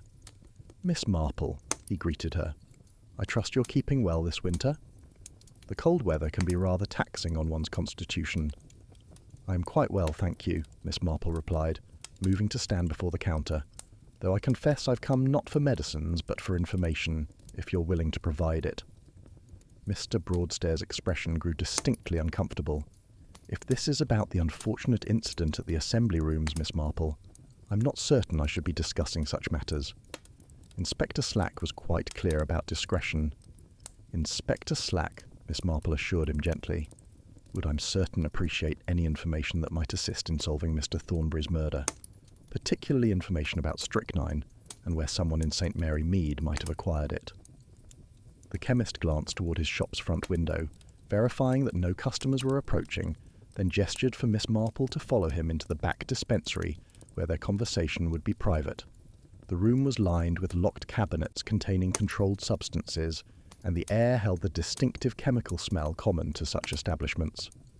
"Strychnine," Mr. Broadstairs began carefully, "is not a substance that can be purchased casually. It's heavily regulated due to its extreme toxicity. In my establishment, I maintain a record of every transaction involving controlled substances, as required by law." "Have you sold strychnine to anyone recently?" Miss Marple inquired. Mr. Broadstairs shook his head. "I haven't dispensed strychnine in over a year, and that was for agricultural purposes, controlling rodent populations on one of the local farms. The buyer was thoroughly documented, and I filed the required reports with the authorities." "Yet someone acquired strychnine and used it to poison Mr. Thornbury," Miss Marple observed. "If not from your shop, then where might such a substance be obtained?" The chemist considered the question with evident reluctance. "There are several possibilities, none of them pleasant to contemplate. Medical institutions sometimes maintain supplies for certain specialized treatments, though that's becoming increasingly rare. Veterinary practices would have access for animal care purposes. And then there are," he paused, "industrial sources. Strychnine is used in certain manufacturing processes. Or," Miss Marple suggested, "someone with knowledge of chemistry might have extracted it from natural sources. Strychnine occurs in the seeds of certain plants, does it not?" Mr. Broadstairs looked impressed despite himself. "Yes, Miss Marple, that's quite correct. Strychnos nux vomica produces seeds containing significant quantities of strychnine. Someone with chemical knowledge and the proper equipment could theoretically extract a lethal dose, though it would require considerable expertise." "The sort of expertise one might gain through pharmaceutical training?" Miss Marple asked pointedly. The chemist's face grew troubled. "Are you suggesting that someone with professional knowledge of chemistry murdered Mr. Thornbury? Because I must tell you, Miss Marple, there are only a handful of people in St. Mary Mead with that kind of specialized education. I'm suggesting," Miss Marple said carefully, "that the murderer demonstrated considerable sophistication in their choice and application of poison. The strychnine was apparently mixed with sugar in such a way that it remained undetected until consumed, which requires some understanding of chemical properties." Mr. Broadstairs moved to a shelf and retrieved a heavy reference volume, flipping through its pages until he found the section on strychnine. "The poison has an intensely bitter taste," he explained, "which would normally make it difficult to disguise in food. However, if mixed with something extremely sweet and consumed quickly, the victim might not detect the poison until it was too late." "Sugared almonds," Miss Marple murmured. "Sweet enough to mask the bitterness, consumed as casual refreshments at a social gathering." "Precisely," Mr. Broadstairs confirmed. "The murderer chose their delivery method with considerable care, and the timing suggests knowledge of strychnine's effects, which typically manifest within 15 to 30 minutes of ingestion." Miss Marple filed away this information, adding it to her growing understanding of how the murder had been accomplished. The killer hadn't merely obtained poison, they had selected it specifically for its properties, and had created a delivery system that would work reliably in a public setting. "Mr. Broadstairs," she said, "I need to ask you something rather delicate. Have you noticed any unusual interest in poisons or their effects from any of your customers? Perhaps someone asking questions that seemed oddly specific or theoretical?" The chemist frowned, clearly uncomfortable with this line of inquiry. His professional ethics warred with his civic responsibility, and Miss Marple could see him struggling with the competing obligations. "There was one incident," he admitted finally. "About 3 weeks ago, someone came in asking about historical uses of strychnine, claiming they were researching a family history that included a notorious poisoning case from the Victorian era. The questions seemed innocent enough at the time, but in retrospect they were quite detailed. Who was this person? Miss Marple asked, though she suspected she already knew the answer. Mr. Broadstairs hesitated, then sighed heavily. Sophie Blackwell. She said her great-grandmother had been involved in a sensational case, was providing testimony about symptoms she'd witnessed. But now I wonder if she was actually gathering information for much more sinister purposes. Miss Marple felt a sinking disappointment, though she maintained her composed exterior.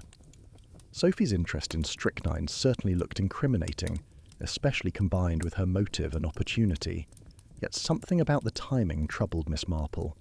3 weeks before the murder was perhaps too early for someone planning an immediate crime, unless Sophie had been contemplating revenge for quite some time. Did anyone else show similar interest in poisons or their effects? Miss Marple pressed. Even casual questions that might have seemed unrelated to strychnine specifically? Mr. Broadstairs thought carefully. Madame Petrova occasionally purchases various substances for the Academy, usually benign items for first aid supplies and such. And Mr. Thornbury himself visited several times, always asking about medications for various ailments, though I had the impression he was more interested in their properties than in actually using them. The image of Mr. Thornbury researching poisons was intriguing, Miss Marple reflected. Had he been planning some use of such knowledge himself, or was he simply the sort of person who collected information about every potentially useful tool? One more question, Mr. Broadstairs, Miss Marple said. In your professional opinion, would someone without formal chemical training be able to successfully extract and prepare strychnine from natural sources? The chemist considered this carefully. It would be difficult, but not impossible. The process requires patience, basic laboratory equipment, and careful attention to detail. Someone with intelligence and determination could potentially learn the necessary techniques from chemistry texts available in any good library. So we cannot rule out the possibility that an amateur, if sufficiently motivated and methodical, could have prepared the poison, Miss Marple concluded. Mr. Broadstairs nodded reluctantly. I'm afraid not, Miss Marple, though I would note that such an endeavour would carry significant risk of self-poisoning if not conducted with extreme care. As Miss Marple departed from the chemist's shop, her mind was working through the implications of what she had learned. Sophie's inquiry about strychnine certainly placed her under increased suspicion, but it could also have been entirely innocent, exactly what she had claimed it to be. The challenge was determining which interpretation was correct.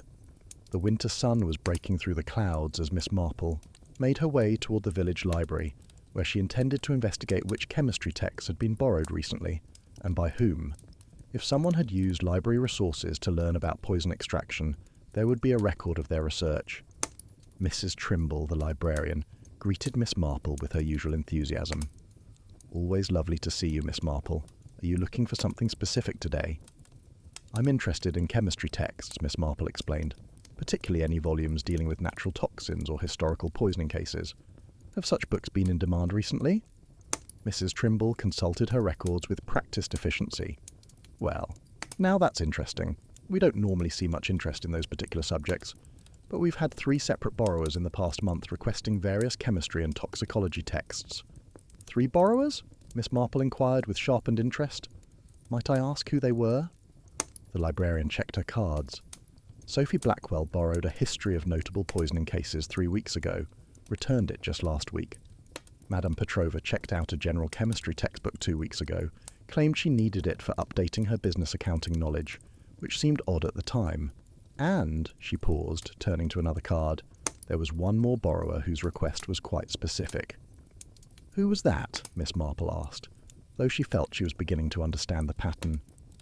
Edward Morrison, Mrs. Trimble said. He's one of the senior students at the Academy. Quite talented dancer, apparently. He borrowed Principles of Analytical Chemistry just over 3 weeks ago and hasn't returned it yet, though it's not technically overdue. Miss Marple felt pieces clicking into place. Edward Morrison had not been on her initial list of suspects, yet here was evidence of his interest in chemistry during the crucial period when the murder was presumably being planned. What can you tell me about Mr. Morrison? Miss Marple inquired. I don't believe I've had the pleasure of meeting him. Mrs. Trimble lowered her voice conspiratorially. He's rather intense, if you know what I mean. very dedicated to his dancing, some say obsessively so. Came to the academy about 2 years ago with high hopes of a professional career. And, she added significantly, he was quite vocal about his admiration for Sophie Blackwell's talent. Said it was criminal how she'd been treated. Miss Marple filed this information away with everything else she had learned. Edward Morrison, a devoted student with chemical knowledge, vocal support for Sophie Blackwell, and access to the academy and its various secrets. He was beginning to look like a suspect who warranted considerably more investigation.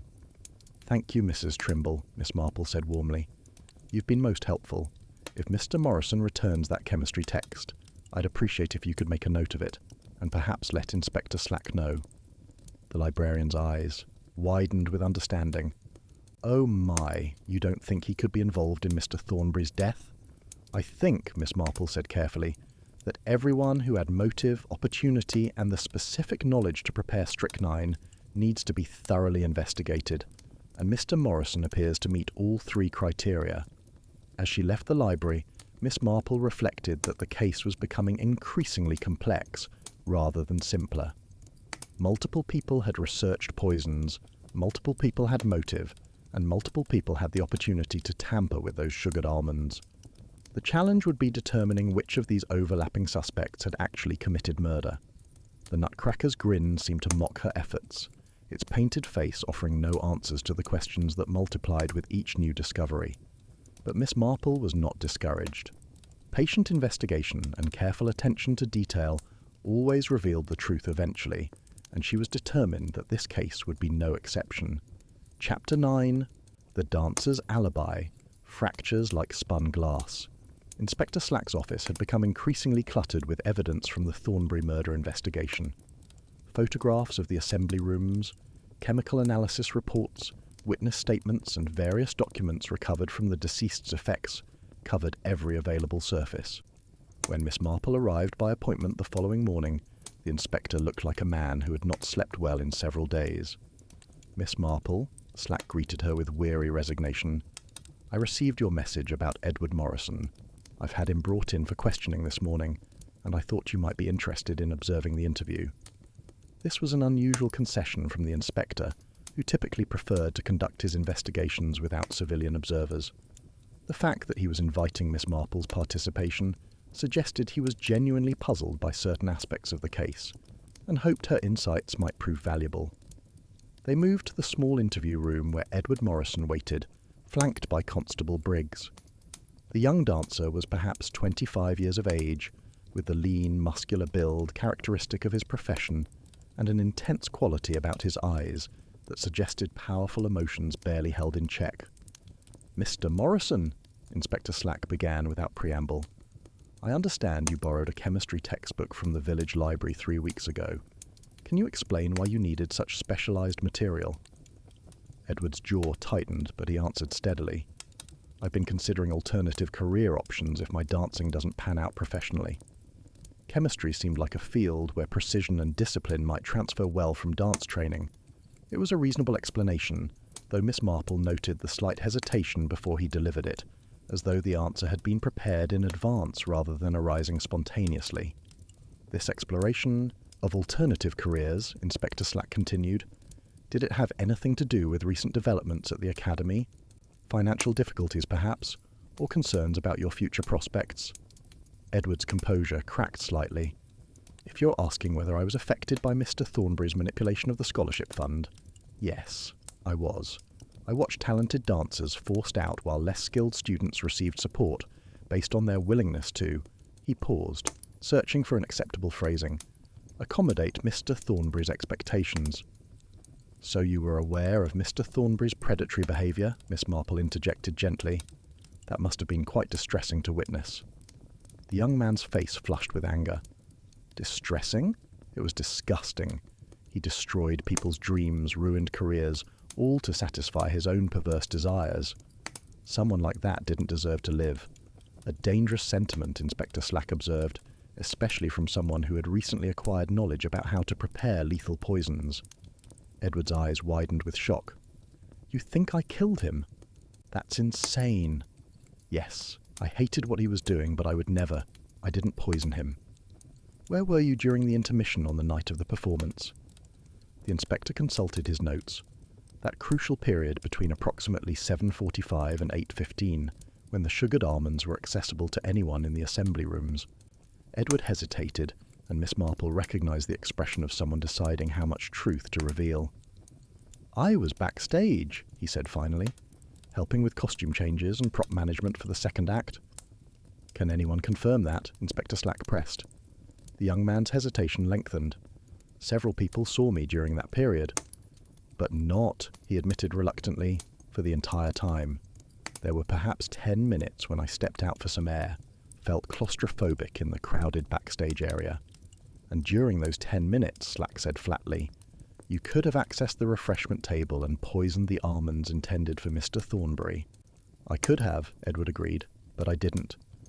When I stepped outside, I went to the rear of the building, nowhere near the refreshments. I needed to clear my head, to calm myself before the second act." Miss Marple studied the young man carefully, noting the defensive tension in his posture and the way his hands gripped the edge of the table. He was hiding something, she felt certain, but whether it was guilt for murder or merely some other secret remained unclear. "Mr. Morrison," she said gently, "I wonder if you might tell us about your relationship with Sophie Blackwell. I understand you were quite vocal in defending her after she was forced to leave the academy." Edward's expression softened at the mention of Sophie's name. "Sophie is extraordinarily talented, far more so than many who received scholarships ahead of her. What Mr. Thornbury did to her was criminal. She deserved better than to end up working in a bakery because some predator couldn't handle rejection." "You cared for her quite deeply," Miss Marple observed, "perhaps more than merely as a fellow dancer." The young man coloured slightly. "My feelings for Sophie are my own business. But yes, I admired her greatly, both as an artist and as a person. She had the courage to say no to Mr. Thornbury, and she paid a terrible price for that courage." Inspector Slack leaned forward intently. "Did you and Sophie discuss ways to address the injustice she had suffered? Perhaps talk about taking action against Mr. Thornbury?" Edward's face went pale. "Are you asking if we planned his murder together? Because that's absolutely not. We never." He stopped, seeming to realise he was protesting too much. "What we're asking," Miss Marple said more gently, "is whether you took it upon yourself to avenge Sophie's mistreatment. Young men in love have been known to commit extreme acts in defence of those they care about." The silence that followed was profound. Edward sat frozen, his face showing the internal struggle of someone wrestling with conflicting obligations. Finally he spoke, his voice barely audible. "I wanted to hurt him, wanted to make him suffer the way Sophie had suffered. But I didn't kill him. I swear I didn't poison those almonds." "But you know who did," Miss Marple said with sudden certainty. "Don't you, Mr. Morrison?" Edward's face crumpled and tears began to stream down his cheeks. "I can't," he whispered. "I promised I wouldn't tell. Promised I would protect them no matter what." Inspector Slack's expression hardened. "Mr. Morrison, if you have knowledge about who committed murder and you're withholding that information, you become an accessory to the crime. I strongly advise you to reconsider your position." The young dancer shook his head desperately. "You don't understand. If I tell you what I know, someone innocent will be destroyed. Someone who's already suffered more than anyone should have to endure." Miss Marple felt a cold certainty settle over her. "Sophie Blackwell? You're protecting Sophie because you believe she killed Mr. Thornbury, aren't you?" Edward's silence was answer enough. He sat with his head bowed, tears falling onto the scarred wooden table, a young man torn between loyalty to someone he loved and the demands of justice. "Tell us what you saw," Inspector Slack commanded. "If Miss Blackwell is innocent, the truth will establish that fact. If she's guilty, she must face the consequences of her actions." "I didn't see anything directly," Edward said finally, his voice thick with emotion. "But I know she had reason to be near the refreshment table during those crucial minutes. She told me she needed to check the quality of the nuts, make sure they were properly arranged. And when I saw her afterward, she had a strange expression, like someone who had just made an irrevocable decision." "That's hardly conclusive evidence," Miss Marple pointed out. Yet she understood. Wyatt had convinced Edward of Sophie's guilt.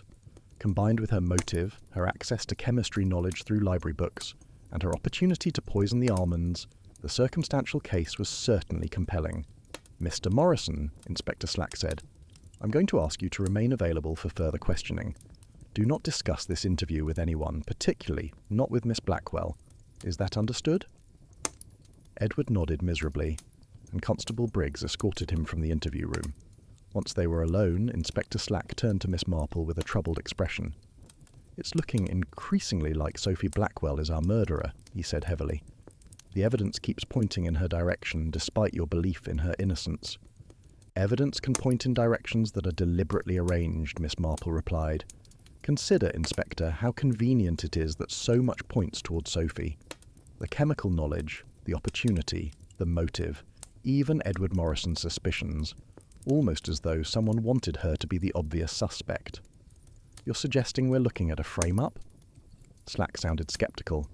"I'm suggesting that the real murderer has been remarkably successful at directing our attention toward convenient scapegoats," Miss Marple said. "First Sophie, now Edward Morrison. Meanwhile, the person who actually poisoned those almonds remains safely hidden behind layers of misdirection." The inspector drummed his fingers on his desk, a gesture Miss Marple had come to recognize as indicating deep thought. "Then, who do you think killed Marcus Thornbury? Because we're running out of viable alternatives." Miss Marple rose from her chair, preparing to depart. "I think, Inspector, that we need to look not at who had the most obvious motive, but at who had the most to lose if Mr. Thornbury's activities were exposed. And I think we need to understand exactly what happened to those files that disappeared from Madame Petrova's safe." As she made her way home through the cold afternoon, Miss Marple reflected on Edward Morrison's interview and what it had revealed. The young man genuinely believed Sophie had committed murder, which meant the real killer had successfully created that impression in multiple minds. It was a sophisticated piece of misdirection, and it suggested a murderer who understood human psychology as well as chemistry. The Nutcracker still held its secrets, but Miss Marple was beginning to see through the painted facade to the truth beneath. One more piece of evidence, one more connection made explicit, and she would be ready to reveal the identity of Marcus Thornbury's killer. Chapter 10. The truth emerges like dawn through winter mist. The final revelation came not with dramatic fanfare, but with a small, easily overlooked detail that Miss Marple noticed while reviewing her notes late that evening. She sat in her favourite chair by the fire, surrounded by the various observations and facts she had collected over the past days, when suddenly a pattern emerged that had been there all along, waiting to be recognised. The next morning she telephoned Inspector Slack with a request that he arrange a gathering at the assembly rooms that afternoon. Everyone involved in the case should be present, she insisted, as she was prepared to explain exactly what had happened on the night of Marcus Thornbury's murder. Inspector Slack, to his credit, did not dismiss her request despite his evident scepticism. He had worked with Miss Marple before and knew that when she claimed to have solved a puzzle, she generally delivered on that promise. By 3 o'clock, the assembly room's main hall was occupied by the principal figures in the drama: Sophie Blackwell and her father, Madame Petrova, Celeste Hartwood, Edward Morrison, and various other academy students and staff. The Nutcracker still presided over the refreshment table, though the crystal bowls that had held the fatal almonds were now secured as evidence. Miss Marple stood before the assembled group, Inspector Slack at her side, and prepared to reveal the truth that had been hidden beneath the layers of deception. "Ladies and gentlemen," she began in her gentle but authoritative voice, "we have gathered to discuss the murder of Marcus Thornbury, a crime that has troubled this community and cast suspicion on several innocent people. I believe I can now explain not only who committed this murder, but why and how it was accomplished without detection." A murmur ran through the assembled group, and Miss Marple observed their various reactions with interest. Sophie looked frightened but hopeful, Edward appeared anxious, and Madame Petrova's face showed something that might have been relief. "Mr. Thornbury was killed by strychnine administered through sugared almonds," Miss Marple continued. "The poison was mixed with the sugar coating in such a way that its bitter taste was masked until it was too late. This required chemical knowledge, careful preparation, and intimate familiarity with Mr. Thornbury's preferences." Several people in the room shifted uncomfortably, clearly wondering if Miss Marple was about to accuse them directly. The investigation naturally focused on Sophie Blackwell, Miss Marple said, glancing at the young woman with sympathy. She had motive, opportunity, and had even researched historical poisoning cases. But there were inconsistencies that troubled me. Why would someone planning murder research the topic so openly at the library? Why announce her presence so obviously on the night of the crime? Because, Inspector Slack interjected, understanding dawning on his face, she was meant to be the obvious suspect. Precisely, Miss Marple confirmed. The real murderer carefully constructed a framework of evidence that would point directly at Sophie. The research at the library, the access to the almonds, even the timing of her scholarship withdrawal. All of it created a perfect scapegoat. She turned to address Madame Petrova directly. You told me that your desk drawer had been opened without your knowledge, that someone had accessed the notebook containing your safe combination. You assumed this happened a week before the performance, but I believe it occurred much earlier, and the person who accessed it wasn't interested primarily in the safe. Madame Petrova's face paled. What do you mean? They wanted to know details about Sophie's scholarship termination, about the timing and reasoning. They needed to understand exactly how to construct a narrative that would make her appear guilty. Miss Marple paused, and there was only one person who had both the access and the motive to create such an elaborate frame. The room fell silent as everyone waited for the revelation. Edward Morrison, Miss Marple said quietly, her gaze settling on the young dancer who sat frozen in his chair. You killed Marcus Thornbury, not out of love for Sophie, but because he had discovered something about your own past that would have destroyed any hope of a professional dancing career. Edward's face went ashen, but he said nothing. The chemistry textbook you borrowed wasn't for exploring alternative careers, Miss Marple continued. It was to learn how to extract and prepare strychnine from natural sources. You're quite intelligent, Mr. Morrison, and methodical. The book provided everything you needed to know. Inspector Slack stepped forward, his hand moving toward his handcuffs. Edward Morrison, I'm arresting you for the murder of Marcus Thornbury. Wait, Edward said desperately, his composure finally shattering completely. You don't understand. He was going to expose me. He had evidence of things from my past. Criminal things. I would have gone to prison, lost everything I'd worked for. So you murdered him, Miss Marple said sadly, and you framed Sophie to ensure the investigation wouldn't look deeper into the Academy's students and their various secrets. Edward's hands trembled violently. I never meant for Sophie to be seriously accused. I thought there would be enough reasonable doubt that the investigation would conclude it was an unsolved crime. But then everything spiraled out of control. You planted the false entry in Mr. Thornbury's notebook, Miss Marple continued, the one suggesting Sophie had been offered money for cooperation. You accessed Madame Petrova's office and stole the compromising files, making sure to leave the safe undamaged, so it would appear someone with the combination had taken them. And you poisoned only the almonds because you knew Mr. Thornbury's preferences from watching him at previous Academy events. The young man's face crumpled with grief and guilt. I just wanted to be free of him, wanted to dance without that threat hanging over me. Is that so wrong? Murder is always wrong, Mr. Morrison, Inspector Slack said firmly, securing the handcuffs around Edward's wrists, regardless of what your victim may have done to you. As Constable Briggs led Edward away, Sophie Blackwell stood slowly, tears streaming down her face. Miss Marple, how can I ever thank you? You believed in me when no one else did. Miss Marple smiled gently. My dear, I simply observed what was really there, rather than what appeared to be there. The truth has a way of revealing itself to those patient enough to look properly. In the days that followed, Edward Morrison confessed fully to the murder, providing details about how he had prepared the poison in a makeshift laboratory in his rented room, and how he had slipped the contaminated almonds into the bowl during those 10 minutes when he claimed to have gone outside for air. The files he had stolen from Madame Petrova's safe were recovered from his lodgings, along with the chemistry textbook and equipment he had used.